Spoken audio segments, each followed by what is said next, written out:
দর্শক বারবার ঘুরে ফিরে নুরুল হক নূরের মার খাওয়া, তার আহত হওয়া, তার হাসপাতালে যাওয়া এবং তার পরিপ্রেক্ষিতে রাজনীতি কোন দিকে যাচ্ছে সেটা নিয়েই সবাই আলোচনা করছে এবং সেই আলোচনার বাইরে যাওয়ার আপাতত কোনো স্কোপ নেই এবং নতুন সাবজেক্টও সমাজে নেই। আমাদের দেশের কালচারটা এরকম হয়ে গেছে যে নতুন কোনো সাবজেক্ট এলে পুরনো সাবজেক্টটাকে আমরা খুব সহজেই ভুলে যাই। যেমন এই ঘটনা ঘটার একদিন আগে রিপোর্টার্স ইউনিটিতে মুক্তিযোদ্ধা, সাংবাদিক, বুদ্ধিজীবী, শিক্ষক তাদেরকে নিয়ে যে ঘটনা ঘটলো সেটাই টক অফ দ্য কান্ট্রি থাকার কথা ছিল অন্তত 2-4 দিন, এক সপ্তাহ।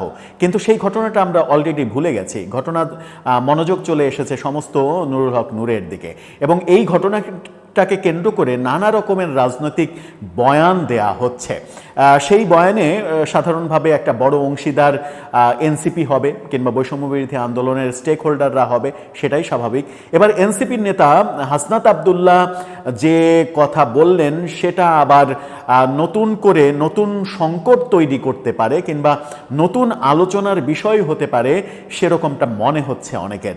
তিনি বললেন যে আমাদের পরিণতিও ভিপি নূরের মতো হতে পারে।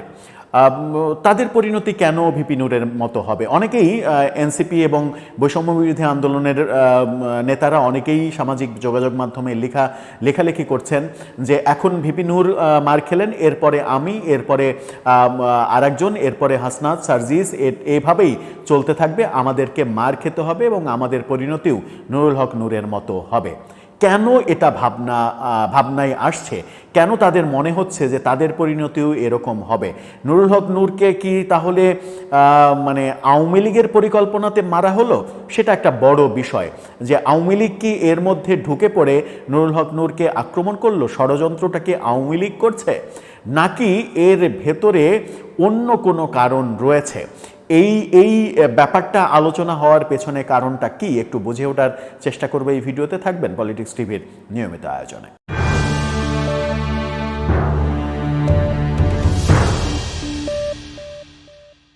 দর্শক, বলছিলাম হাসনাত আবদুল্লাহর কথা। হাসনাত আবদুল্লাহ যে মন্তব্য করেছেন তার মন্তব্যের শিরোনামটা খুব ইন্টারেস্টিং, আপনারা দেখে নিতে পারেন। সেখানে তিনি বলছেন যে সংস্কার না হলে আমাদের পরিণতিও ভিপি নূরের মতো হবে।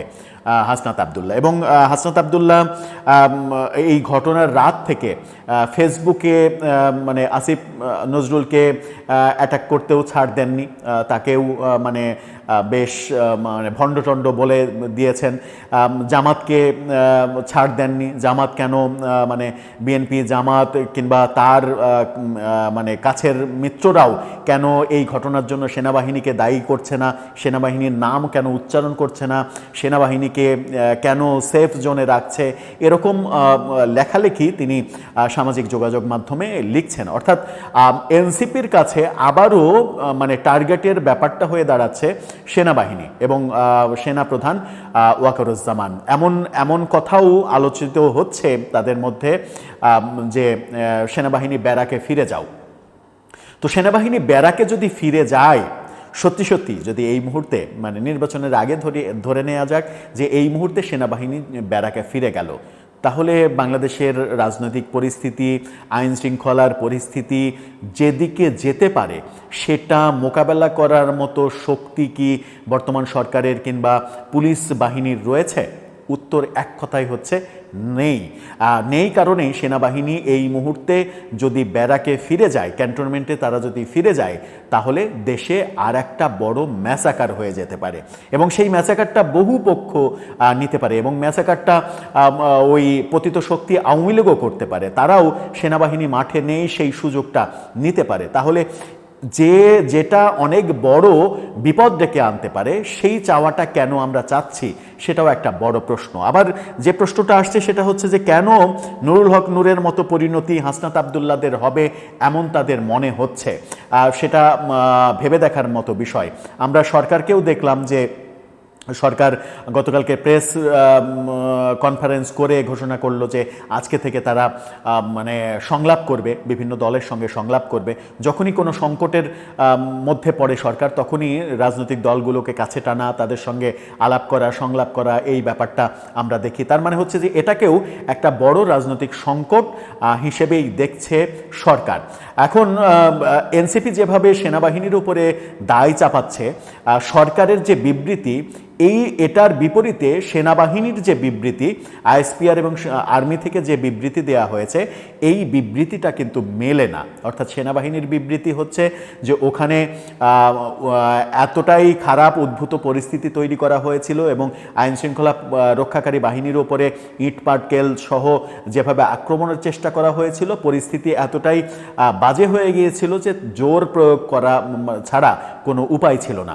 আবার সরকার নুরুল হক নূরের এই ব্যাপারটা নিয়ে যেভাবে বিবৃতি দিয়েছে, নুরুল হক নূরের দীর্ঘ যে শেখ হাসিনার রাজনীতি বিরোধী কোটা আন্দোলন, যা তার যে বীরত্বগাথা, সেই বীরত্বগাথা উল্লেখ করে এই ব্যাপারের মানে আশু সমাধানের জন্য কথা বলেছে। এনসিপি থেকে বলা হচ্ছে এটা সেনাবাহিনীর কাজ, সেনাবাহিনী এই কাজ করেছে, জড়িতদের শাস্তি দিতে হবে। এই যে বিপরীতমুখী অবস্থান, এই বিপরীতমুখী অবস্থানও কিন্তু সমস্যা সমাধানের পথে অন্তরায় হতে পারে।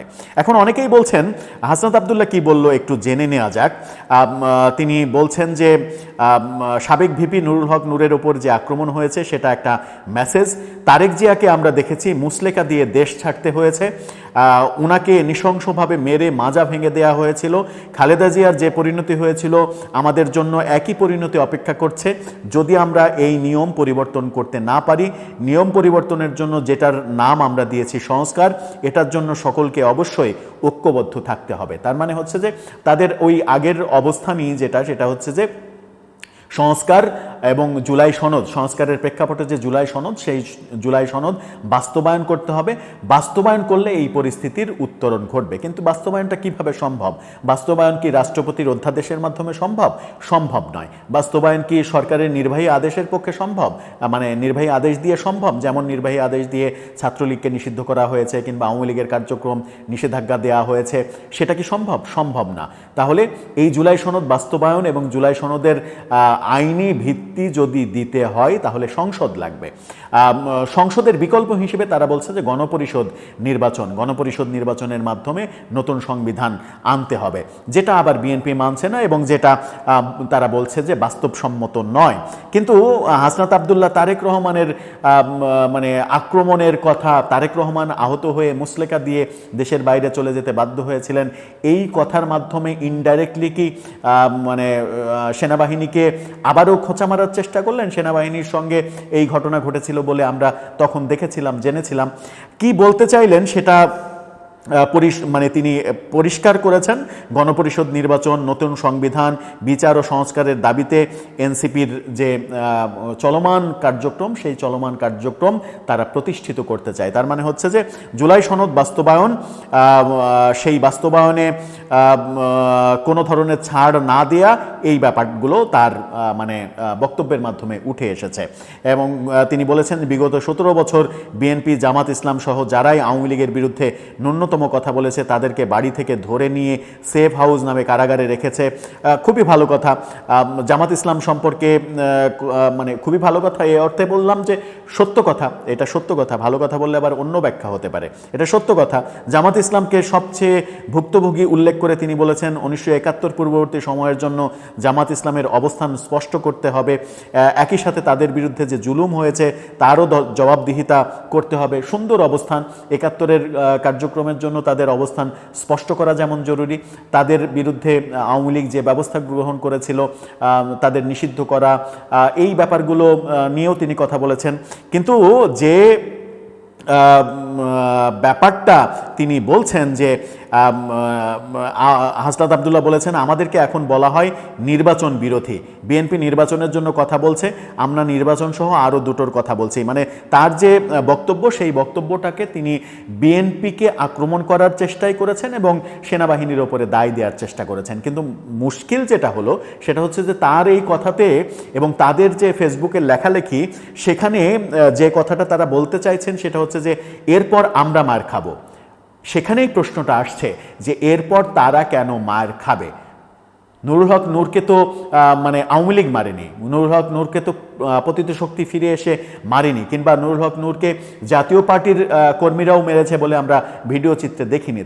তাদের উপরে আইন শৃঙ্খলা রক্ষাকারী বাহিনী লাঠিচার্জ করেছে এবং লাঠিচার্জে তিনি খুবই বাজেভাবে আহত হয়ে হাসপাতালে গিয়েছেন। তাহলে আইন শৃঙ্খলা রক্ষাকারী বাহিনী কিংবা পুলিশ এবং আর্মিকে কি তিনি আওয়ামী শক্তি হিসেবে বলতে চাইলেন যে এরপরে মার খাওয়ার ব্যাপার যদি আসে তাহলে আমরা খাবো, এবার নূর খেয়েছে আমরা খাবো?